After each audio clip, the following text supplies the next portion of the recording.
benar, benar, benar. Nah, berarti sekarang itu semua harus jawab, mau ibu-ibu, mau bapak-bapak. Jawabannya itu, pertanyaannya itu satu, anaknya satu, berarti dua ya. Pertama adalah,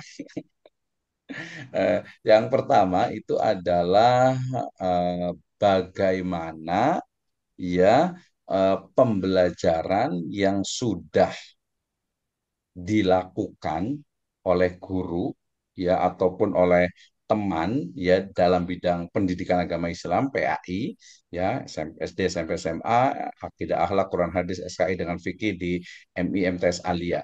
Jadi sebutkan satu bidang saja ya dari proses pembelajaran itu, kemudian sebutkan satu rekomendasi ya atau sebahasa bagus adalah satu inovasi yang ditawarkan untuk mengatasi problem atau permasalahan yang dihadapi di eh, masyarakat atau di proses pembelajaran tersebut. Oke, Pak Firdaus boleh mikir dulu nih. Kita beralih ke ada siapa ini ya? Ada Ibu Linda Lindiawati. Silahkan. Ya, kira-kira ada masalah apa dalam proses pembelajaran, kemudian inovasi yang bisa dilakukan itu apa? Ya, nanti inovasi ini nanti akan dimasukkan ke dalam desain pembelajaran. Nah, itu ya. Silakan. Kita pilih dulu nih. Ada Ibu Linda, satu lagi ada siapa nih? Ibu Rahmawati. Ibu Rahmawati ya, semangat nih sama Ibu Ira Zahra sama Ibu Soleha. Silakan. Silakan. Jadi apa nih? Sebutkan. Jadi ini di proses pembelajarannya dulu. Jadi sebutkan satu identifikasi, sebutkan satu permasalahan yang dihadapi dalam proses pembelajaran PAI. Kemudian apa rekomendasi dan inovasi yang bisa ditawarkan atau yang bisa Anda tawarkan. Silakan. Nah, kita bagi tadi bagian yang ibu-ibu dulu ya. Silakan, Ibu Linda, ada Ibu Soleha, ada Ibu Rahmawati. Siapa dulu nih? Silahkan. Yang lain nanti wajib jawab ini ya. Kalau yang jawab boleh nanti boleh istirahat ini. Kalau di sekolah itu yang bisa jawab sudah boleh pulang gitu ya. Silakan. Ya, Silakan Ibu Assalamualaikum Linda. warahmatullahi wabarakatuh.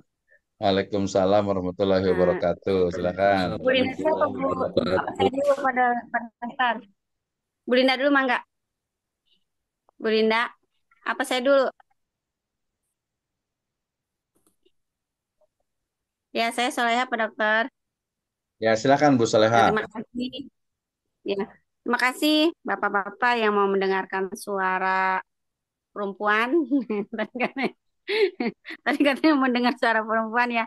Maaf ya, saya on kamera apa off kamera. Ya, silakan. Tadi Pak. bagaimana pembelajaran sudah dilakukan guru, ya. Lalu sebutkan satu rekomendasi masalah apa dan inovasinya apa, gitu ya Pak Dokter. Hmm. Ya, betul. Ya, jadi masalahnya pertama, Ya, bentar Pak silakan Dokter. Ibu Soleha. Hmm.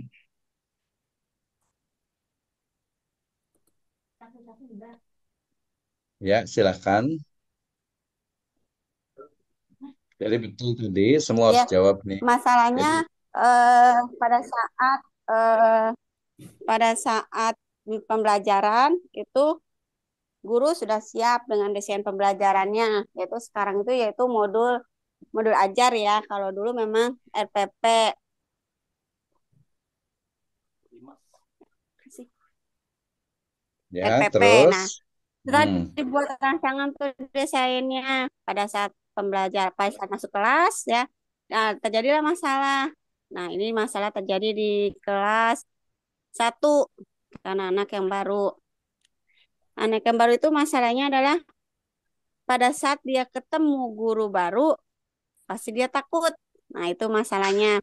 Lalu hmm, inovasinya setelah pada saat pembelajaran, tujuan pembelajarannya ada beberapa tujuan, ternyata hanya satu yang tercapai.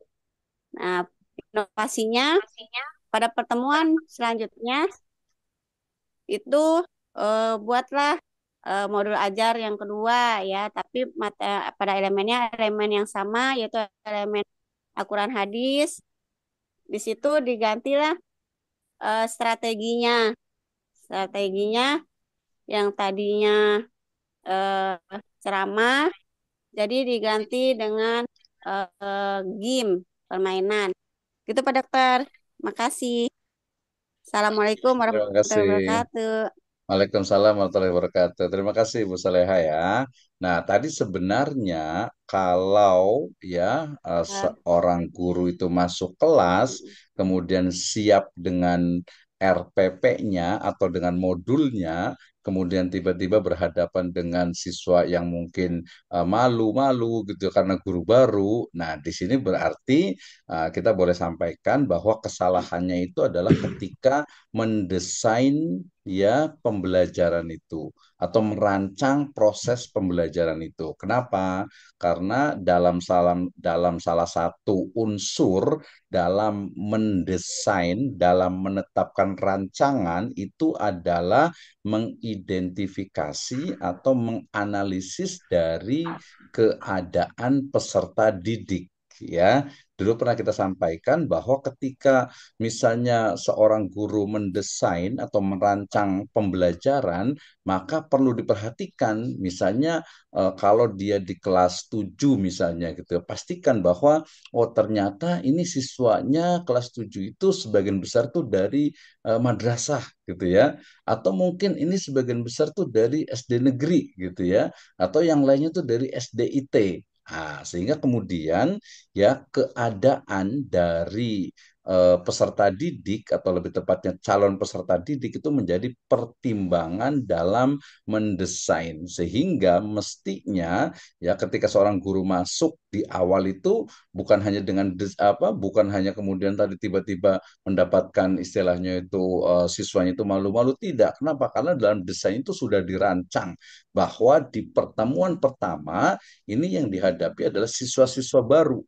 gitu ya, sehingga kemudian karena belum kenal maka kemudian disusunlah di awal itu ya tadi sudah mendekati ya bisa menggunakan game atau mungkin perkenalan yang lebih akrab gitu ya, sehingga kemudian tidak tiba-tiba langsung ke materi ya. Jadi di rancangan awal terutama nanti kelas 7 ya, kemudian juga kelas 9 ya di MA atau SMK atau SMA gitu ya. Nah, kalau di kelas satu kan sama juga atau di kelas satu misalnya oh ini dari TK nih. Nah, dari TK kayaknya rata-rata tuh udah bisa baca Al-Quran. Kalau untuk biar nggak malu-malu gimana ya? Berarti ya di rancangannya itu karena kita bicara tentang rancangannya. Adapun ya ketika ternyata tadi misalnya tujuan tidak terpenuhi misalnya, maka tadi betul menjadi rekomendasi untuk pembuatan ya desain pembelajaran berikutnya atau modul pembelajaran di semester berikutnya. Nah, seperti itu ya, Bu Soleha ya. Jadi mendesainnya itu bukan hanya merancang saja, tapi juga diperhatikan. Sama juga kita kemarin sudah bicara, misalnya ketika merancang tentang penggunaan media, oh ini nggak ada medianya gitu ya, nggak ada media. Atau yang paling banyak terjadi sih biasanya karena RPP atau karena tadi modulnya itu dari pihak eksternal, sehingga kemudian banyak misalnya itu media yang tidak tidak tidak ada di sekolah itu gitu ya, atau mungkin memang belum diadakan. Nah, itu menjadi juga sumber daya atau kita sebut saja lebih spesifik sarana dan prasarana itu menjadi pertimbangan dalam mendesain ya. Kalau keadaannya lebih baik dari rancangan itu akan lebih bagus. Tapi kalau rancangannya terlalu tinggi ya misalnya harus pakai ini laptop gitu, tapi ternyata padahal laptop itu mungkin gantian gitu ya, atau mungkin pakai proyektor gitu. Padahal proyektor itu mungkin gantian juga ditaruh di kantor baru dibawa satu-satu ke kelas gantian, belum lagi nanti penggunaan dari medianya itu proyektornya juga seperti apa yang efektif. Tapi sudah sangat luar biasa. Terima kasih Bu Soleha. Kita ke Bu Linda, silahkan nih ya. Kita Sama-sama Pak berarti harus Dokter. dicatat satu-satu nih. Ya, terima kasih tadi ya. Itu masukannya. Berikutnya, Bu Linda silahkan.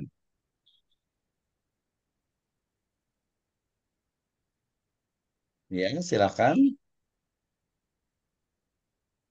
Saya sambil ini ya, saya catat nama satu-satu ya biar nggak lupa ya. Kalau Pak Omang kayak nomor satu nih kayaknya nih. Oke, silakan Bu Linda atau tadi ada Bu Rahmawati juga. Ya, jadi sebutkan problematika, permasalahan yang dihadapi dalam proses pembelajaran, kemudian solusinya itu seperti apa, nantinya akan dimasukkan ke dalam elemen dimensi dalam desain pembelajaran. Silakan. Boleh Pak Dokter, Ya, silakan. Siapa mohon nih? izin Kak Bu Rahma. Ya, silakan Bu Rahma. Apa Ya, nih? sebelum Satu ya saja. sebelumnya saya ucapkan terima kasih untuk pencerahannya terkait dengan desain pembelajaran. Eh, yang tadi izin untuk menjawab. Yang pertama, berdasarkan hasil supervisi dan observasi yang dilakukan, sebetulnya selama beberapa tahun gitu ya, internal terutama internal. Nah, ini masalahnya adalah guru masih ada guru yang belum mengakomodir kebutuhan siswa. Jadi pembelajarannya belum mengacu pada diferensiasi siswa. Kemudian eh, guru lebih ke sebagai fokus gitu, teacher center. Kemudian kurang menggunakan karena tidak mengacu pada kebutuhan siswa, identifikasi siswa, maka media, metode yang digunakan itu belum variatif. Itu permasalahannya. Jadi di kelas itu pembelajarannya lebih eh, belum efektif itu Pak Dokter. Oke, Untuk jadi intinya adalah apa namanya belum mengakomodir dari kebutuhan siswa. Oke, kemudian ya, rekomendasinya.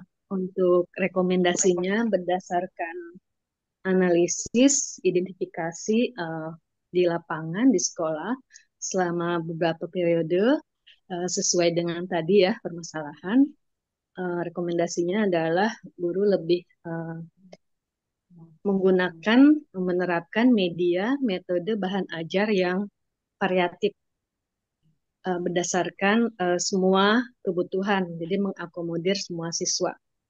Nah, ini juga uh, berdasarkan banyak jurnal yang saya pernah baca gitu ya dari beberapa tahun bahwa penggunaan media bahan ajar di tingkatan dari tingkatan TK, tingkatan SD sampai dengan SMA, SMK ini masih kurang.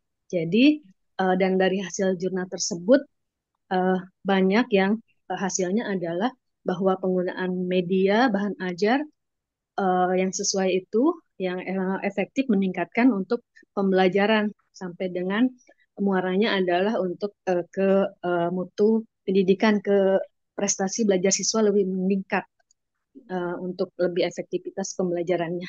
Itu Pak Dokter. Terima kasih. Terima kasih, Bu Rahmat. Tapi boleh saya tambahkan ya, tadi itu Ya, berarti identifikasinya itu adalah guru ya kurang mengakomodir dari kebutuhan siswa, khususnya terkait dengan penggunaan media media. pembelajaran. Sehingga Ya, kemudian rekomendasinya itu adalah ya menggunakan ya media pembelajaran yang lebih bervariatif. Pertanyaannya simple. Ya, apa saja yang menjadi pertimbangan oleh guru ketika memilih media pembelajaran yang nantinya akan dituangkan dalam desain pembelajaran? Silahkan. yang pertama tentu saja mengacu pada kebutuhan siswa. Profil siswa itu kan banyak ya. Dari segi gaya belajar ya kan ada yang audio, visual, kinestetik itu kan. Kemudian minatnya baik internal maupun eksternal. Dan juga tentu saja itu yang pertama ke siswanya. Yang kedua adalah mengacu pada sumber daya yang ada di sekolah. Sekolah itu mampunya gitu ya eh, Mhm. menggunakan media yang mana. Sebetulnya media itu bukan berarti harus yang teknologi tinggi saja, bukan, tapi bisa saja media yang digunakan adalah yang ada di lingkungan sekitar. Gitu. yang memang sekolah tertentu dari segi fasilitasnya masih kurang, bisa saja menggunakan media yang ada, misalnya untuk pelajaran IPA misalnya, bisa dibawa misalnya ke kebun gitu, disesuaikan tentu dengan, atau misalnya untuk tingkatan yang lebih eh, tentang apa ya, SMK, tentang Hmm. perdagangan, bisa Hmm. dibawa ke kantin, kaitan ke sesuai dengan materi tentu. Nah, itu disesuaikan dengan sumber daya yang ada, baik ya sumber daya yang di sekolahnya maupun yang sumber daya SDM-nya sendiri dari segi mampu atau tidaknya gitu. Kemudian itu pengaruh ke terakhirnya ke keuangannya juga. Jadi mencoba memanfaatkan media yang ada. Keterbatasan bukan berarti tidak mampu atau tidak bisa melakukan inovasi. Jadi inovasinya bukan hanya, inovasi itu kan bisa terbaru, bisa hanya pengembangan atau perbaikan dari sebelumnya. Itu Pak Dokter. Oke, terima kasih ya. Ini kayaknya 90 sampai 95 ini ya. Karena tadi yang saya maksud itu memang pertimbangan ketika menetapkan desain pembelajaran ya khususnya di dimensi media ya tentu saja yang dipertimbangkan itu adalah tadi dari sisi sumber daya baik sumber daya manusianya ataupun juga sumber daya keuangan. Sumber daya keuangan terkait dengan tadi ya tidak semuanya mungkin. Tadi kalau mau mengakomodir kebutuhan semua siswa gitu ya, berarti kalau pakai istilahnya itu apa yang auditori nih, berarti untuk voice-nya ya, untuk suaranya itu harus betul-betul menggelegar gitu ya. Maksudnya suaranya itu jernih, clear, berarti harus pakai audio yang bagus gitu kan nggak semua juga. Kemudian visual. Visual itu berarti kalau visual yang betul-betul bagus itu berarti apa? Ketika misalnya pakai video atau pakai proyektor, maka memang gambarnya itu betul-betul jernih gitu ya. Nah, itu mungkin kayaknya kalau mau bagus tuh pakai misalnya pakai apa Videotron, pakai pakai ini ya, pakai touchscreen atau pakai video ya, pakai TV lah, pakai layar lebih tepatnya ya, pakai layar. Tapi kan ya kalau layar lebar kan ya lumayan mahal juga gitu ya. Kemudian mungkin media-media misalnya menggunakan simulator, kemudian juga menggunakan misalnya apa untuk media-media pembelajaran misalnya untuk sholat kalau PAI ya berarti ya sholat tadi wudhu nanti kalau diajak ke kebun jangan-jangan kebun tetangga lagi gitu kan ya pesantrennya intinya sekolahnya nggak punya kebun gitu ya. Dan itu juga diperhatikan yang pasti adalah mengakomodir ya kebutuhan siswa tetapi memang juga memperhatikan atau mempertimbangkan adanya sumber daya terutama nanti sumber daya keuangan. Nah, serta pertimbangan berarti kan nanti harus ada inovasi yang dilakukan. Berarti contohnya nih, contohnya nanti kita bisa lihat misalnya tadi proyektor gitu ya, ya tidak semuanya lah pakai proyektor gitu ya. Kemudian juga mungkin untuk pembelajaran sholat misalnya, ya udah mungkin bisa pakai simulasi ya. Kalau wudhu kan berarti ada tempat wudhunya, mungkin mesti apa sekolahnya itu ada musolanya, nah itu bisa dilakukan gitu ya. Jadi banyak tuh, nah rancangannya itu nanti dimasukkan sesuai dengan sumber daya yang ada. Terima kasih ya Bu Rahmati ya, sudah cukup kayaknya cukup bagus Misalnya lah ya. begitu. Oke, terima kasih. Berikutnya, oh ada satu lagi yang ibu-ibu lagi dulu nih ya. Siapa ibu tadi? Bu Linda kayaknya ya mau berkomentar nih, silahkan.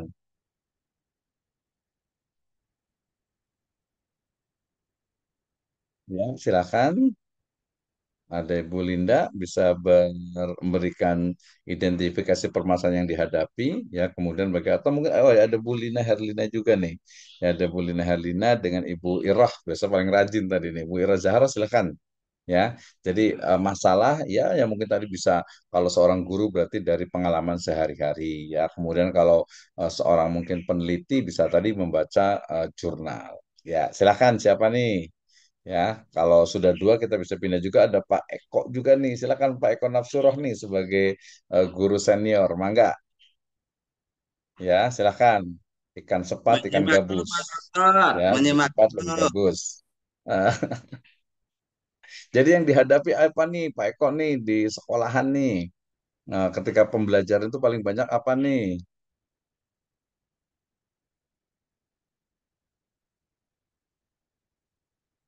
Oke. Oh Hapunten Pak. Pak Dokter, hapunten. Menyimak. Oke, lanjut ya. Oh, tadi ada Pak siapa nih? Oh, Pak Agus Nur Muhammad. Oh, Ustaz Arif dulu nih. Ustaz Arif Waludin, silakan. Kita absennya di video nih kelihatan nanti ini ya. Teknologi. Nanti absennya persensi lebih tepatnya kalau Pak Dosen itu ya. Silakan Pak Satarif. Baik Pak. Assalamualaikum warahmatullahi wabarakatuh. Waalaikumsalam warahmatullahi wabarakatuh. Terima kasih sebelumnya. Tadi sedikit ke kesentuh aja itu mute-nya. Tapi insya Allah ada yang perlu disampaikan. Pertama, ketika pertanyaan yang tadi adalah ketika ada beberapa hal yang inovasi apa dan yang harus kita lakukan. Pada dasarnya ketika dari SD sampai SMA atau SMK atau MA dan sebagainya di zaman sekarang sampai SD lah minimal mereka mengenal huruf hijaiyah atau bisa baca Mm-mm. Quran. Setelah dari situ mereka masuk sekolah menghilang dalam arti tidak memperdalam lagi bacaan Al-Qur'annya gitu. Ketika Mm-mm. kita mengajarkan ilmu agama dalam arti semua bersumber kepada Al-Qur'an, malah mereka sendirinya tidak bisa baca Al-Qur'an gitu, Pak. Mm-mm. Maksudnya tidak semua gitu, tidak semua. Dan ketika kita sebagai guru kan ya harus bisa menyamaratakan minimal semua bisa membaca lah, minimal bisa membaca dulu gitu. Tapi pada dasarnya ketika tingkatan SMP atau mungkin SMK yang di luar dari pesantren itu hampir ada aja di sekolah, bukan ada, udah ada pasti yang tidak bisa membaca Al-Quran gitu. Nah, itu kalau misalkan suatu permasalahan yang sangat-sangat fatal gitu menurut menurut saya pribadi gitu.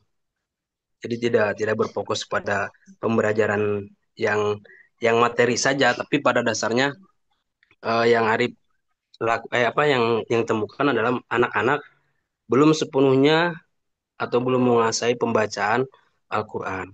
Adapun ketika saya berbicara ke lembaga, jadi ketika permasalahan itu ada, saya ngasih solusinya kayak ngasih metode yang diserentakin gitu, biar bisa Mm-mm. yang sudah yang belum bisa baca kayak kayak metode tilawati atau metode Qurani ya metode-metode Al-Quran yang sudah berlabel yang sudah bersertifikasi ketika yang belum bisa maka dia akan bisa ketika yang sudah bisa maka dia akan lebih terbiasa dan bisa meneruskan metode-metode itu pada teman-temannya itu saja mungkin dokter atau mungkin bisa ditambahkan karena itu Iya, permasalahan yang sangat fatal iya, menurut saya di iya. sekolah-sekolah gitu untuk Mm-mm. sekarang ya Betul, terima kasih betul, Pak betul, Dokter. betul. Ya, betul. Harus ditambahkan nih, Ustadz Arif nih. Kita tanya lagi nih. Tadi saya sangat setuju sekali ya bahwa salah satu identifikasi yang dihadapi ya adalah bahwa ya banyak ya siswa peserta didik yang belum mampu untuk membaca Al-Qur'an dengan baik lah ya, atau dengan lancar atau bahkan ada yang belum sama sekali. Nah, kita akan memasukkan ya identifikasi masalah ini ke dalam desain pembelajaran. Nah, saya nanya lagi ke Ustadz Arif nih, satu saja gitu ya. Apa inovasi yang dilakukan masih dalam rancangan atau desain pembelajaran ini? Silahkan, out of the box juga nggak apa-apa. Silahkan. Eh, baik, Pak. Kalau inovasi yang sekarang mungkin saya pribadi terapkan adalah pertama mengecek nih siapa yang setidaknya mereka sudah lancar, udah bisa dan adapun ketika di sekolah sudah menyetujui metode yang diterapkan biar serentak satu sekolah, maka kita ajarkan orang-orang teman-teman sebayanya yang sudah bisa mengenal itu. Dan ketika kalau saya ngajarin di sekolah di kelas itu mereka nyaman ketika belajar sama teman-temannya gitu. Tidak yang belum bisa baca diajarin sama temannya dan sebagainya. Mungkin inovasinya ya semuanya harus terlibat dalam arti guru-guru yang selain pada guru PAI juga diajarkan karena ini mah masalah yang semua orang harus bisa gitu untuk membaca kitab suci Al-Quran mah. Mungkin begitu Pak. Ampura, ampura. Iya, terima kasih Ustaz Arif ya. Itu memang nanti pelaksanaan dan itu nanti bisa masuk ke dalam sekarang kan hampir semua sekolah itu menggunakan istilah program pembiasaan. ya. Program pembiasaan itu menjadi salah satu juga misalnya di MTS Sirajul Atfal itu selalu diawali dengan membaca Al-Qur'an bersama. Gitu ya.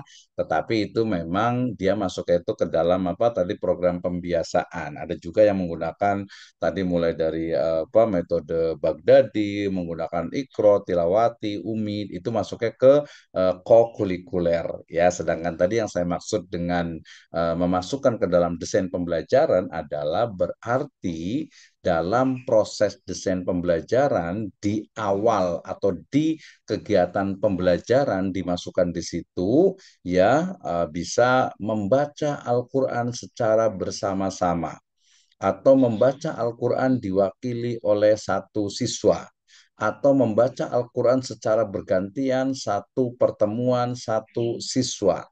Nah, itu berarti dia memasukkan ke dalam desain pembelajaran dalam bentuk dia setiap awal pembelajaran ya setelah salam mungkin setelah berdoa sholawat gitu ya maka bisa bersama-sama bisa satu orang yang lain mengikuti atau bisa satu orang bergantian sampai selesai pembelajaran atau bisa juga satu atau dua orang disesuaikan dengan waktu pembelajaran.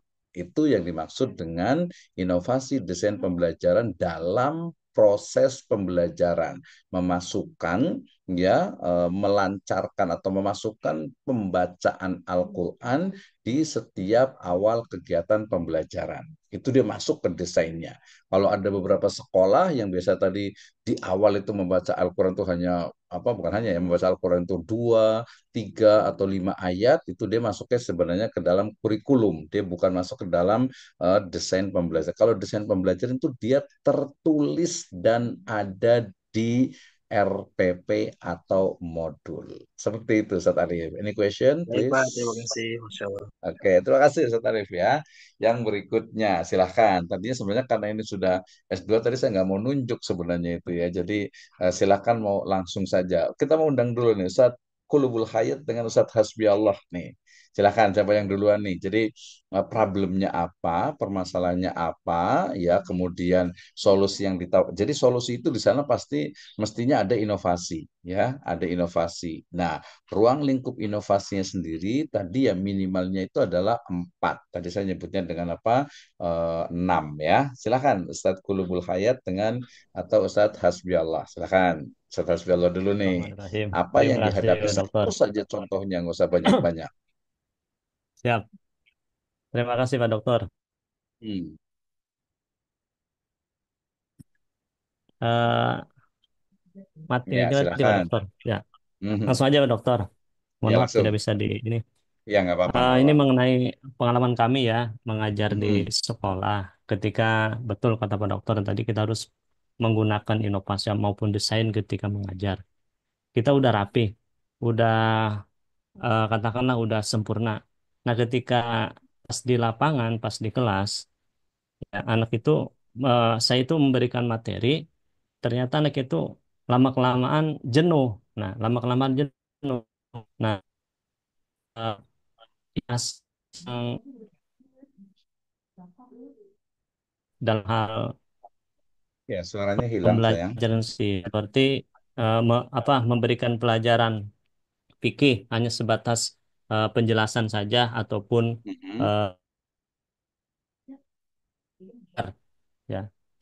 Kemudian eh, inovasi yang kami lakukan adalah dengan menggunakan pembelajaran berbasis game ya. Ternyata anak itu ketika ada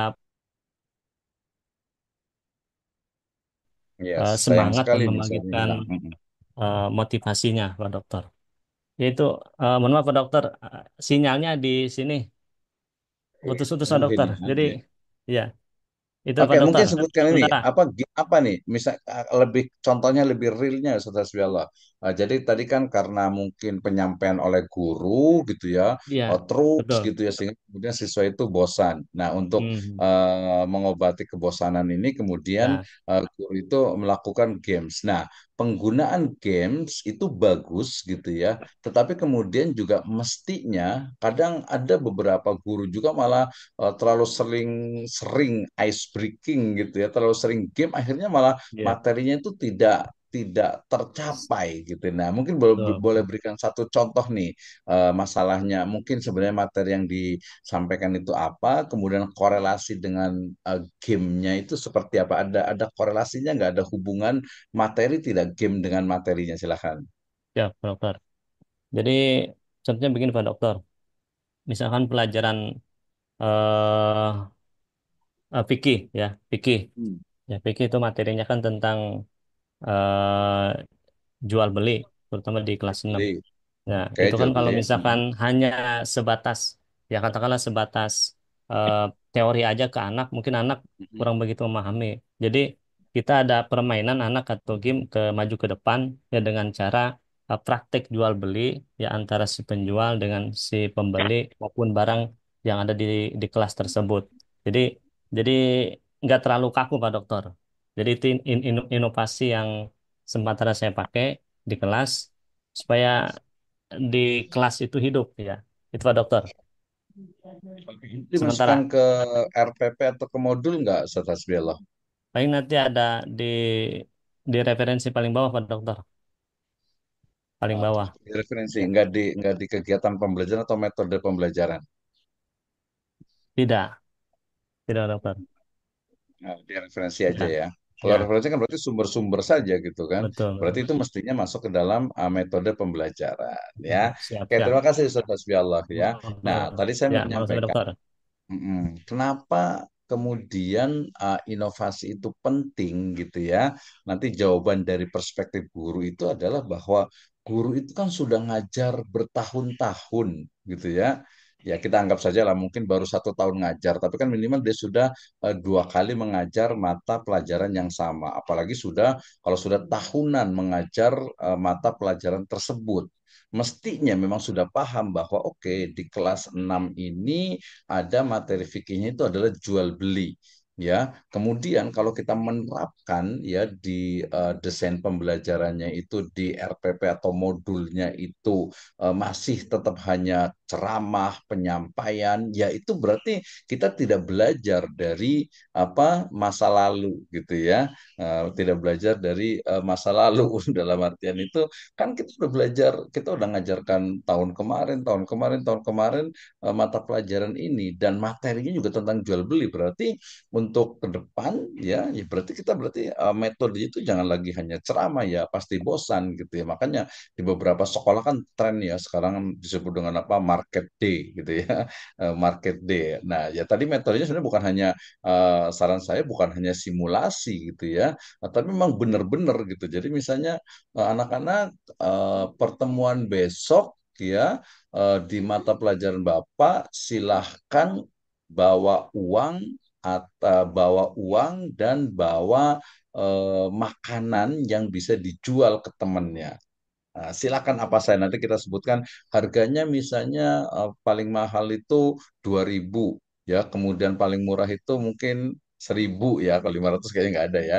1.000 silahkan. Nah, itu kayaknya akan menarik tuh ya. Itu dia masuk kemana? Masuk ke pembelajaran ya jadi ramai di kelas dong ya. Ya memang seperti itu ya. Nah, justru pembelajaran-pembelajaran yang ramai yang melibatkan anak gitu ya kan tadi ya saya sebut dengan kalau tadi market day itu dia bukan dia nggak masuk tuh ke dalam desain karena biasa itu adalah program biasa itu kadang ada semesteran gitu ya ada tahunan kadang-kadang malah terlalu lama gitu ya sehingga tadi justru kalau praktek jual beli itu bagus gitu ya sama juga nanti kalau yang praktek munakahat kan ada prakteknya nikah gitu kan ya. Nanti tinggal diatur jangan sampai nikahnya beneran gitu ya. Gitu maksudnya akadnya gitu kan akad kan penting tuh ya. Nah, itu juga sama. Nah, nanti kalau sholat juga kan banyak dilakukan secara simulasi itu ya. Jadi uh, intinya di mata kuliah ini itu adalah desain rancangan pembelajaran PAI. Ya udahlah, RPP. Jadi kita cuma belajar RPP dengan modul, bagaimana merancang RPP, bagaimana merancang modul gitu ya. Jadi belum sampai kepada pelaksanaan. Nah, cara atau tadi pertimbangan dalam merancang tentu saja dari rekomendasi pembelajaran sebelumnya ya. Oke, terima kasih ya Ustaz Hasbiollah sudah mewakili lah, cukup bagus ya. Tadi ada yang raise hand, yang angkat tangan nih Ustaz Sopiudin kayaknya nih. Silakan Ustaz Sopiudin. Ya, silakan. Kita masih ada waktu ya 10 menit lagi. Silakan Ustaz Sopiudin. Kalau mau bertanya juga boleh, tapi tadi boleh jawab dulu tentang problematika, kemudian solusi dan inovasi. Silakan. Assalamualaikum Pak Dokter. Mangga. Waalaikumsalam. Terkait tentang inovasi desain PAI dan problematika kita di madrasah, khususnya kita selaku guru yang sudah terjun di dunia pendidikan, memang perlu adanya inovasi terkait tentang desain PAI. Yang sudah disebutkan oleh rekan-rekan tadi begitu banyak, mungkin saya hanya menambahkan di samping tuh SDM, fasilitas, dan juga pembiasaan, ya mungkin yang perlu ditambahkan itu adalah bagaimana menerapkan yang harus dimasukkan dalam RPP yang dikatakan oleh Pak Dokter tadi adalah yang disebut dengan drill metode gitu. Drill metode di sini artinya latihan keterampilan yang komprehensif gitu, Pak Dokter. Bagaimana anak ini terlatih dari materi yang kita sampaikan. Dilatih, pelatihan, dan salah satunya juga adalah memberikan uswah, memberikan contoh keteladanan dari guru tersebut. Jangan sampai apa yang kita sampaikan ini berbalik kepada kita selaku guru. Contoh, ketika kita mengajarkan, misalkan dalam bacaan Al-Quran, gurunya sendiri belum menguasai atau belum pasti dalam Al-Quran, atau menerapkan tentang sholat berjamaah, gurunya sendiri tidak berjamaah. Nah inilah jadi dua cara yang harus diinovasi untuk mengembangkan hasil yang kepada anak yang baik, ataupun menjadi apa ya, anak-anak khususnya di MI, di SD, ataupun di MTS, yang kita selaku guru PAI bisa menjadi satu penerapan yang menjadi anak itu meniru tingkah laku kita. Itu mungkin dua hal tersebut yang perlu ditekankan dalam inovasi, apalagi yang sekarang mungkin lebih kepada karakter gitu kan. Itu mungkin Pak Dokter, mohon maaf izin terkait tentang sebenarnya saran ya. Iya, Apa yang bagus Ustaz Safiyuddin. Ustaz Safiyuddin, saya panggilnya Ustaz Safiyuddin ya, karena lebih ini ya. Ustaz Safiyuddin jadi menarik nih sebenarnya ya, walaupun memang itu ranahnya adalah ranah normatif. Artinya ya, saya sangat setuju sekali bahwa istilahnya itu apa, misalnya di dalam hadis dikatakan laqad kana fi Rasulillahi uswatul hasanah atau wa innaka la ala khuluqin azim dan seterusnya. Pokoknya metode uswah hasanah itu kan memang betul gitu ya. Nah, pertanyaannya ada dua nih ke Ustaz Sofyudin ya. Pertama itu adalah inovasi ini ketika dimasukkan ke dalam salah satu pelajaran PAI itu seperti apa bentuknya? Atau mungkin di materi mana nih yang cocok? Itu yang pertama gitu kan. Kemudian yang kedua adalah ya bagaimana sebenarnya ketika kemudian contoh terbaik itu kan tidak semuanya ada di mata pelajaran. Misalnya kalau umpamanya di sejarah kebudayaan Islam misalnya, gitu kan ya kan itu berbeda gitu kan ya. Berbeda. Jadi dia memang kesannya tuh bukan kesannya, dia memang sifatnya itu normatif, tapi kemudian ketika dituangkan dalam desain pembelajaran, ya itu seperti apa nih? Saya Safiuddin, satu saya pertanyaan saya, yaitu sangat bagus, sangat normatif. Normatif artinya sesuai dengan norma-norma Islam, tapi kemudian kita sedang berbicara tentang rancangannya, tentang desainnya, tentang modulnya, tentang RPP-nya. Jadi dimasukkannya di mana nih, Ustaz Safiyuddin? Silahkan. Dan mata pelajaran apa nih?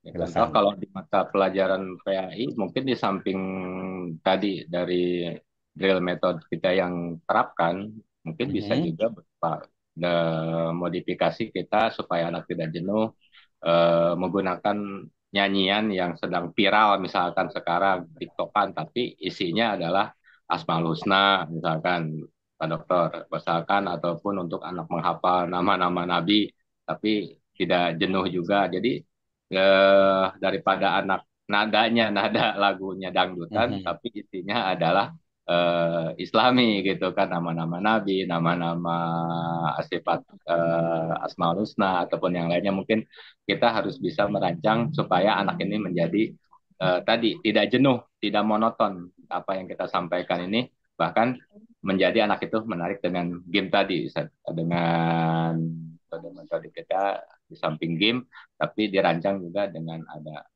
lagu ataupun apa kita terapkan. Seperti itu mungkin, dokter, mohon maaf. Ya, terima kasih Ustaz Safiyuddin. Tapi mungkin memang agak sedikit mungkin agak kurang fokus nih gitu ya.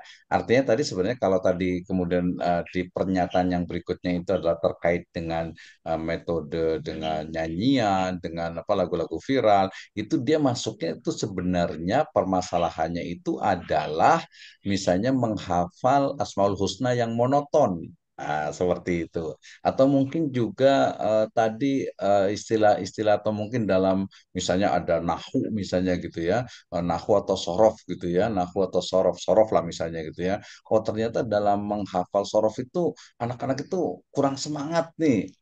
Baru metodenya itu menggunakan tadi bisa lagu viral, ganti-ganti apa teksnya ya, kemudian juga tadi bisa menggunakan istilah apa ya pendekatan-pendekatan. Jadi lebih kepada metode. Adapun tadi yang saya maksud yang tadi saya sampaikan awal maksudkan dengan contoh hasanah itu ya uswah hasanah itu adalah memang masuk ke dalam apa ke dalam desain pembelajaran sehingga kemudian misalnya yang paling mudah itu ya fikih lah ya.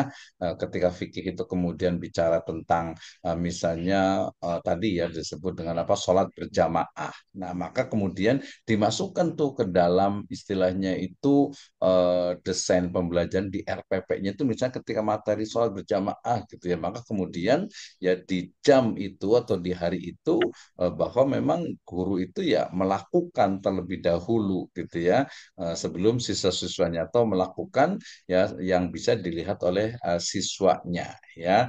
Misalnya tadi ada saumnya mungkin gitu ya, saum sunnah misalnya. Oh, pas ngajar ternyata hari Senin misalnya gitu ya gurunya langsung ya bukan riak ya tapi menyampaikan bahwa oh iya hari ini apa bapak juga begini ya saum dan sebagainya itu jadi itu yang saya maksud dengan tadi istilahnya itu problematikanya adalah karena perlu adanya contoh dan contoh itu dia masuk ke dalam RPP atau jadi kalau saya bicara desain pembelajaran itu bisa dipahami RPP atau modul itu ya. Ya, Oke, terima kasih. luar biasa sekali nih. Allah. Ya, Jazakallah. itu maksudnya itu kita memang ruang itu desain ya, rancangan RPP modul. Oke, terima kasih. Yang berikutnya, Dokter, ini agak banyak biar sekalian ini. Saya janji sampai jam dokter, 10 nanti dengan di dua B dua apa B2 dengan B3 ini ada B4 juga satu dua orang ya. Ini bisa mau istilahnya jadi tuh dokter. bisa memahami. Silakan. Ada yang mau disampaikan lagi atau mungkin gantian nih karena tadi sudah cukup banyak. Jadi sebenarnya tadi yang saya maksud itu adalah minimal tadi itu pertama dari sisi tujuan gitu ya. Itu juga perlu adanya inovasi. Kemudian yang kedua dari sisi yang paling mudah tadi itu adalah apa? Adalah materi ya. Tadi belum ada yang istilahnya itu menghadapi problematika permasalahan dalam pembelajaran dari sisi materinya. Ya, maka kita harus kritisi. Ya, ini kita saya udah ulang berkali-kali ya bahwa materi misalnya untuk kelas 6 tadi jual beli gitu kan ya.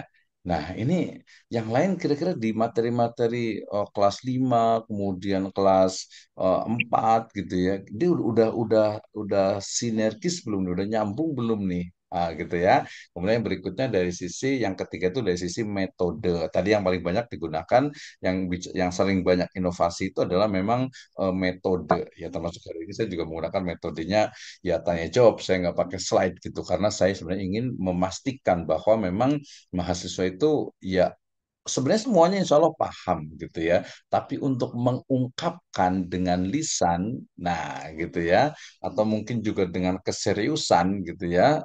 Mungkin sebagian udah mau jam 10 udah mau tidur ini ya. Tapi ada Ustadz Damra nih ya.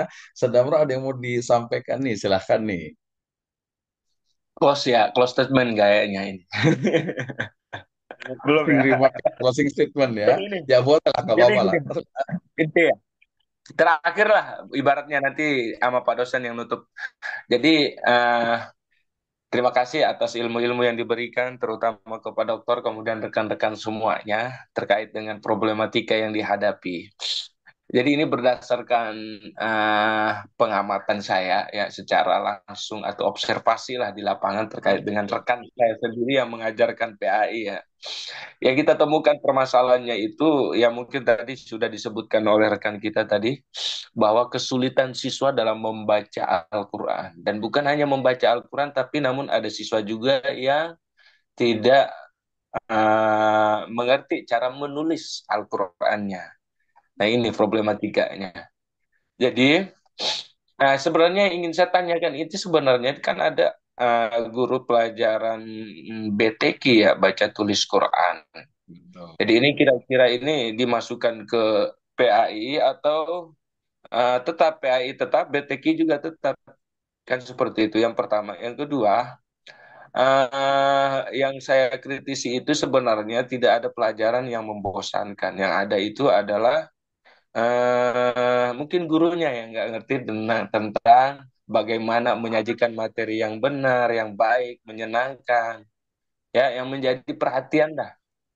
Seperti itu. Jadi intinya bahwa pendidikan itu sendiri kan mengantarkan kita agar senantiasa, terutama PAI ya, tujuan utamanya itu kan ya mungkin beribadah gitu kan. Jadi eh, maksud daripada yang saya kritisi ini adalah sebenarnya tidak ada pelajaran yang membosankan. Nah, tergantung bagaimana gurunya menciptakan suasana belajar yang menyenangkan. Kalau guru yang mengerti dengan bagaimana cara metode yang bervariasi, kemudian memberikan motivasi kepada peserta didik, itu saya rasa ya enak-enak aja. Anak juga welcome kan seperti itu. Mungkin yang lain itu hanya itu saja dari saya. Saya kembalikan. Luar biasa nih ya closing statementnya nih, closing remarknya ya. Tadi ada pertanyaan pertama terkait dengan problematika permasalahan yang dihadapi bahwa banyak siswa yang belum lancar membaca Al-Quran atau tidak lancar atau tidak bisa sama sekali membaca Al-Quran. Nah, karena saya berbicaranya tadi tentang mata kuliah desain pembelajaran, maka inovasi yang bisa dilakukan itu adalah dengan memasukkan ya pembacaan ya mudah-mudahan itu bisa memperlancar dan mungkin mengingatkan kepada siswa bahwa oh setiap PI kita harus baca baca Al-Quran dulu nih nanti kalau nggak bisa gimana apalagi nanti kalau gantian nah seperti itu ya tetapi kemudian tambahan dalam konteks yang lebih luas bukan hanya desain pembelajaran tapi ke dalam kurikulum ingat ya beda ya antara desain pembelajaran dengan kurikulum ya. Jadi kalau ke Beda, Pak. dalam kurikulum, maka kemudian ya wakil kepala sekolah bidang kurikulum, ya biasa juga dengan kepala sekolah atau kepala madrasah, ya mestinya memang membuat program, ya program BTQ, baca tulis Al-Quran. Nah, program ini juga ya karena kita kuliah di S2 nih ya, maka program BTQ ini juga harus mengacu kepada mungkin namanya bukan desain pembelajaran lah ya, lebih tepatnya pedoman pelaksanaan ya dari BTQ itu ya. Jadi pedoman pelaksanaan itu ya adalah mulai dari tujuannya ya tadi targetnya kemudian SDM-nya yang dilibatkan, ya sumber dayanya, kemudian juga pilihan metodenya, Ya kan tadi pakai Baghdadi, pakai Iqro, pakai Tilawati, pakai Umi ya. Kemudian juga nanti medianya ya. Kemudian nanti juga ada evaluasinya untuk perbaikan ke depannya.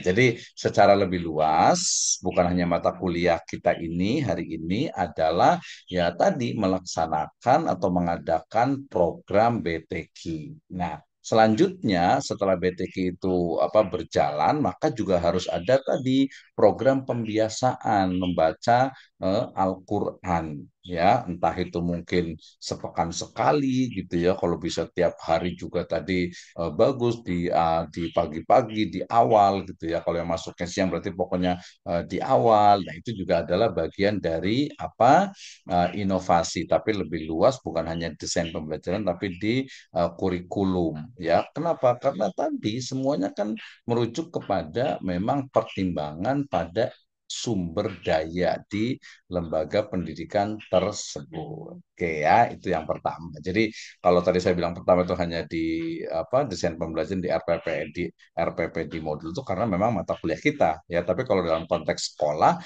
yaitu kita bisa luaskan lagi BTQ dan juga pembiasaan baca Al-Qur'an.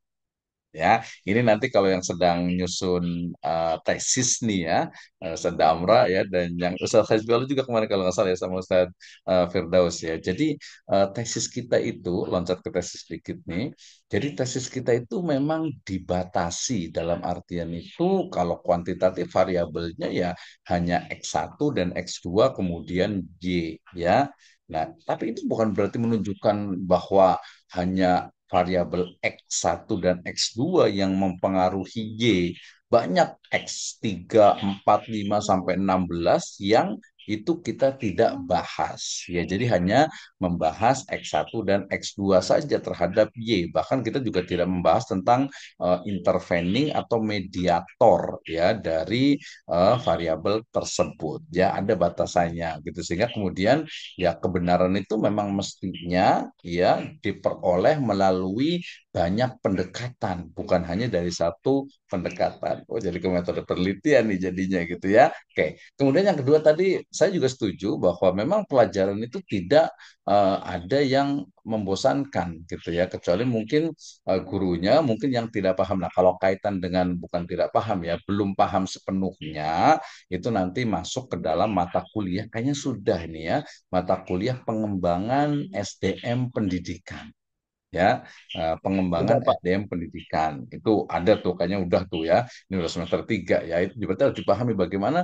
meningkatkan kualitas dari pendidik ya, termasuk juga tenaga kependidikan. Nah, kemudian misalnya sekarang itu kan tadi saya sebut dengan istilah deep learning. Salah satu dari komponen deep learning itu adalah meaningful ya. Meaningful itu selain kalau joyful udah biasa lah ya. Meaningful itu berarti memang yang namanya belajar itu ya anak-anak itu memang tadi kan kalau analisis itu sudah dengan kebutuhan gitu ya, kebutuhan dari peserta didik. Kemudian anak-anak itu memang ya kita tuh tugas itu menyadarkan bahwa pelajaran ini tuh memang penting gitu ya. Jadi seolah-olah tuh ketika kita belajar tentang sejarah kebudayaan Islam gitu ya, ketika kita belajar misalnya tentang hijrah Nabi gitu ya, atau mungkin ketika pembangunan Madinah gitu ya, bikin apa misalnya Sahifah Al-Madinah atau Piagam Madinah, itu kesannya tuh terlalu sejarah gitu ya, nggak ada relevansinya dengan era digital sekarang, ya tidak gitu ya. Justru itu adalah ibrah ya. Laqad kana fi Rasulillah tadi ada uswah, kemudian laqad kana fi qasasihim ayah, ada ibrah liulil albab dan seterusnya. Itu juga adalah bagian dari apa? Bagaimana kontekstualisasi dari mata pelajaran, dan itu memang ya guru ya atau pendidik yang harus mampu membawakan. Jadi selain juga joyful ya, belajar yang memang menyenangkan, meaningful itu bermakna, dan juga nanti sifatnya itu disebut itu dengan tadi deep ya. Jadi bukan hanya mungkin sifatnya itu itu menyampaikan saja, tetapi juga memang memperdalam gitu ya, memperdalam sehingga memang kontennya, materinya itu memang ya sangat ini, sangat apa istilahnya itu tadi menyenangkan, kemudian menarik ya, kemudian juga memang bermanfaat ya, bermanfaat serta memang bisa menjadi satu pedoman dalam kehidupannya gitu ya. Nah, tadi kaitannya dengan apa? Dengan pengembangan dari SDM pendidikan. Tadi yang saya bahas satu lagi, yang ketiga yang ingin saya mau sampaikan itu adalah terkait dengan memang keadaan dari ya siswa kita gitu ya, atau peserta didik kita nih, siswa kita yang memang ya kalau saya boleh mengatakan itu ya menjadi siswa sekarang itu cukup berat gitu ya, dengan begitu banyak godaan di luar ya. Kalau kita mungkin yang usianya 40 ke atas itu mungkin ya seperti Pak Eko ya, kalau yang lain itu mungkin dulu itu nggak terlalu banyak tantangan lah ya, paling hanya TV gitu ya. Kalau sekarang kan gadget itu kan sangat luar biasa gitu ya, sehingga kemudian ya artinya kemudian mereka itu harus betul-betul dengan proses pembelajaran yang memang apa dirancang ya sedemikian rupa sehingga mereka juga mampu untuk bisa menjalani kehidupan ini. Udah 56 nih ya, udah 4 menit lagi nih ya. Oke, terima kasih ya. Tapi mau saya paskan nih, saya paskan sampai 3 menit lagi. Berarti closing remark dari saya, soalnya nanti kita lanjutkan di pertemuan-pertemuan berikutnya. Jadi bahwa rancangan desain pembelajaran ya, rancangan desain pembelajaran dan desain pembelajaran pendidikan agama Islam adalah mutlak diperlukan dalam proses pembelajaran agar ya proses pembelajaran yang diharapkan itu dapat tercapai ya. Proses rancangan sendiri atau proses merancang sendiri itu memerlukan adanya kemampuan, keahlian, identifikasi, kemudian juga mengakomodir dari berbagai sumber daya, keadaan guru, kemudian juga sarana prasarana, lingkungan sampai kepada bagaimana karakter dari peserta didik ya, karena sifatnya teoritis berarti kita sangat mungkin untuk menerapkan desain pembelajaran itu bukan hanya di PAI ya, bukan hanya di lingkungan yang mungkin sebagian besarnya itu santri ya, tapi dengan berbagai keadaan peserta didik, lingkungan, fasilitas ya, maka kita bisa menerapkan. Itulah pentingnya rancangan. Terkait dengan rancangan, tadi saya ingin mau menyampaikan kenapa rancangan itu penting, lebih tepatnya planning ya atau perencanaan. Kenapa perencanaan itu penting? Ya ternyata kalau kita melihat kepada Sirah Nabawiyah, kita menemukan bahwa misalnya untuk hijrah saja, ya Kanjeng Nabi Muhammad SAW itu bukan ujuk-ujuk gitu ya, bukan tiba-tiba udahlah kita hijrah ke Madinah saja, enggak gitu ya. Bahkan sampai melakukan trial and error gitu ya. Trial and error itu dalam artian itu ketika proses hijrah ke Habasyah itu kan sampai lebih dari 1 kali gitu ya. Dan ternyata saya sebutkan dulu itu dalam tanda petik itu gagal. Gagal dalam artian itu tidak, mereka alhamdulillah ya para sahabat itu mereka bisa tinggal di sana. Tapi tidak bisa untuk mengembangkan agama Islam, tidak bisa untuk lebih memperluas dari dakwah Islam. Sehingga kemudian dipilihlah Yasrib. Nah, pilihan terhadap Yasrib tentu saja dia ada rancangan, bukan asal. Makanya ada Baiat Aqobah 1, ada Baiat Aqobah 2. Ya, nah kemudian misalnya kalau lebih kita tarik di zaman Makkiyah ya, misalnya kenapa kemudian pertama masuk Islam itu mulai dari Khadijah radhiyallahu anha, kemudian Abu Bakar, kemudian Ali bin Abi Thalib, dan yang menarik itu adalah ketika rancangan itu yang kadang terlupa itu adalah doa ya, sehingga Nabi Muhammad SAW itu berdoa agar ya salah satu dari Umar itu masuk ke dalam Islam. Itu adalah bagian dari rancangan nih. Islam itu sulit berkembang nih kalau tidak ada orang yang memang oh tegas gitu ya, maka kan, Nabi Muhammad SAW itu kemudian ya berdoa, masukkanlah salah satu dari Umar, dan yang masuk saat itu yang jelas itu adalah Umar bin Khattab radhiyallahu anhu. Jadi rancangan bahkan dalam kehidupan kita itu juga sangat penting. Dalam Islam juga jelas ya, dikatakan a'udzubillahi minasyaitonir rajim, bismillahirrahmanirrahim, ya ayyuhalladzina amanu faltanzur, ya ayyuhalladzina amanu, ya ayyuhalladzina amanu taqullah wal tanzur nafsum ma qaddamat liqad wattaqullah innallaha sami'un bima ta'malun. Ya kan ya? Nah, artinya wal tanzur nafsum ma qaddamat liqad itu memang kita tuh merancang ya, merancang masa depan kita. Udah jam 10 nih ya. Oke, next time kita akan bicara lagi tentang tadi tentang urgensi kesehatan. Saya asal kita semuanya udah paham semuanya nih ya, tentang bagaimana pentingnya perancangan, desain, kemudian juga perencanaan, ya, planning untuk sesuatu yang akan kita lakukan. Bisa nggak belajar tanpa adanya planning, tanpa adanya desain pembelajaran? Bisa gitu ya, bisa. Tetapi kemungkinan besar tidak sistematis, tidak logis, dan tidak tertata dengan rapi. Karena kita di lembaga pendidikan formal, maka mau tidak mau harus menggunakan ya desain pembelajaran. Nah, desain pembelajaran itu mestinya memang dibuat oleh guru sendiri, bukan mengambil dari pihak eksternal. Ya, dan kita akan belajar lagi nanti ya, prakteknya untuk UAS nanti adalah menganalisis dari RPP yang ada di sekolah ibu dan bapak sekalian, ya, sehingga kemudian kita tahu, oh ini kekurangannya ini, kemudian saya punya inovasi ini dan saya akan masukkan ke dalam pembelajaran ini. Oke, demikian. Wallahu a'lam bishawab. In wajadtum shawaban fahuwa minallahi azza wa jalla. In wajadtum khata'an fahuwa minni. Wa nastatim bilhamdalillah wa doa kafatul majlis. Alhamdulillahirabbil alamin. Subhanakallahumma wa bihamdika asyhadu an la ilaha illa anta astaghfiruka wa atubu ilaik. Wallahu muwaffiq ila aqwamit thariq. Wabillahi taufiq wal hidayah. Wassalamualaikum warahmatullahi wabarakatuh.